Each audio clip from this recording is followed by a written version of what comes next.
অনেক জনপ্রিয় হিরো আমাদের অমর সানি ভাই। আর মিশা ভাইয়ের কথা তো বলারই দরকার নেই, গিনিস বুকে নাম উঠানো দরকার ছিল। মিশা ভাই এত ছবি করে ফেলেছে।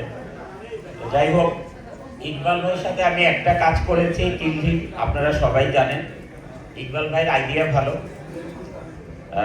টাকা পয়সার চেয়ে বেশি দরকার হচ্ছে একটা মানুষ টাকাটাকে ইউটিলাইজ করা, মানে স্ক্রিনে যেটাকে দেখানো যায়। তো অনেকেই বলে ছবির বাজেট বেশি, কিন্তু স্ক্রিনে খুঁজে পাওয়া যায় না। বাট ইকবাল ভাই যতটুকু খরচ করেছে ক্লিপে আমি দেখেছি, স্ক্রিনে সেটা দেখা দিয়েছে।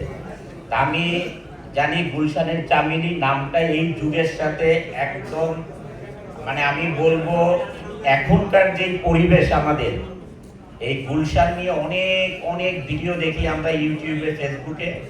সেই মানে এখনকার যুগ অনুযায়ী যে নামটা দিয়েছে, নামের জন্য এই ছবিটা আমি প্রথমেই বলতে চাই মানুষ আগ্রহ নিয়ে এই ছবিটা দেখবে ইকবাল ভাইকে, এবং যে নামটি রেখেছেন, যে মুভির রাইটার, ওনাকে আমি কৃতজ্ঞতা জানাই এবং ধন্যবাদ জানাচ্ছি। এবং আর এইখানে যারা এই ছবিতে অ্যাক্টিং করবেন, সিনেমা হলে যদি এসে টিকিট কেটে দেখেও যায়, তাও টিকিটের পয়সা উঠে যাবে।